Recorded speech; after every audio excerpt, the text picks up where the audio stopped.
So Harvey and Linda Potter, I know a little bit about the journey and the situation with your son Matt, and if you guys would please just the story. Let's go back to that day. From finding out at 3 o'clock in the morning that your son had just been killed, and having your whole world turned upside down at that point, and everything you ever believed in, you start to wonder about, what do I believe in now? And then going back to the only one that wasn't surprised, nor was he shocked at what happened. And having to remind yourself that somebody else had gone through this before, that you're not the only person. For me, it was going to Job and figuring that if anybody really had it rough, Job had had it rough when his whole family is destroyed in a day.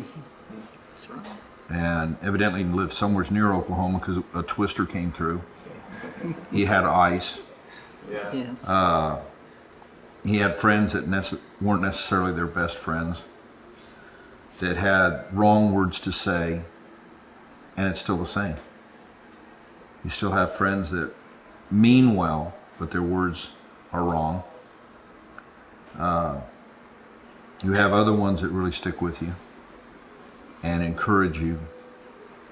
And you have God that during those hours when you think everything is lost and you have that gaping hole in your heart, realizing that the hole won't be filled and God won't fill it, but He'll stand with you at that hole. For me in that situation, it was the blackest darkness I've ever walked through. When they were there saying, your son's in an accident, has been in an accident, and I already knew the answer to this question before I asked it. Did Matt make it?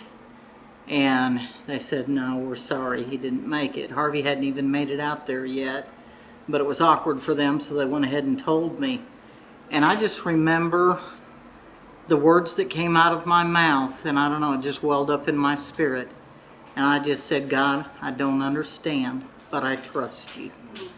And it was just something that I got a hold of at that moment, that I knew that somehow I was going to have to trust Him through whatever journey we were going to walk through with loss.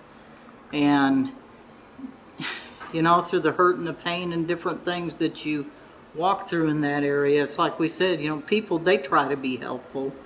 They don't know. They want to do something and they don't know what to do. And even on our part, we didn't know what to do, but we just chose to love them because they came out of a heart of, we want to minister, we want to touch your life. And so even when they said some pretty crazy stuff to us, we just hugged their necks. We thanked them for what they were doing and what they wanted to do for us, and we went on in that situation. I couldn't have made it without having someone extra friends on the side, lady friends to talk to. I had to have someone during the day for when I had those hard times. He and I grieved differently. And we had one set of friends that just put their life on hold for about 2 weeks, and they just were there. Well, even Pastor, he just said, I'd like to take you and Harvey out and just sit down and talk with you.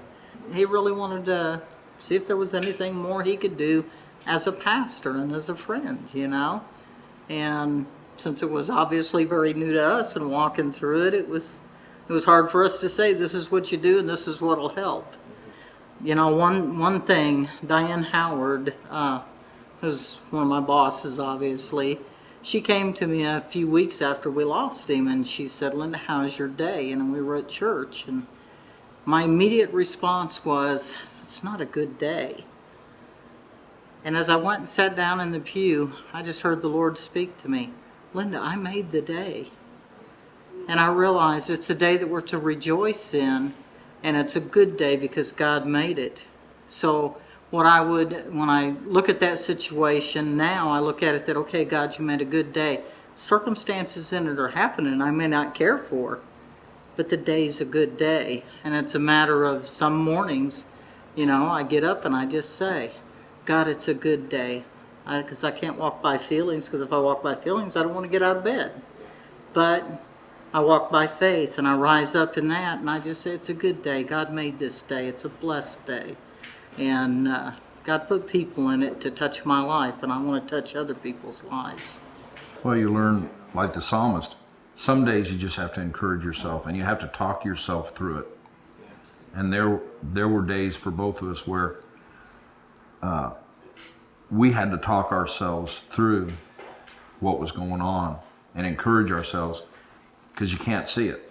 You don't know. And you've just got to trust and rely that God is still there.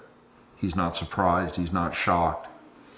We are a lot, but he isn't. And he was never taken by surprise. We chose early on to believe that God called Matt home, that was the amount of days God had set up for his life, and that he knew those days when he formed him in the womb. And we didn't understand it, but we trusted him with it. Different things that have happened along the way that have been comforting and stuff to us. I mean, God is there. He does offer things to comfort you and give you peace in the situation. And I recall a time where in prayer, he wept with me. The Lord himself did, overlooking into the abyss of my heart, if you want to call it that, where I'd lost Matt. Ministry and song, Natalie Grant, the song Held.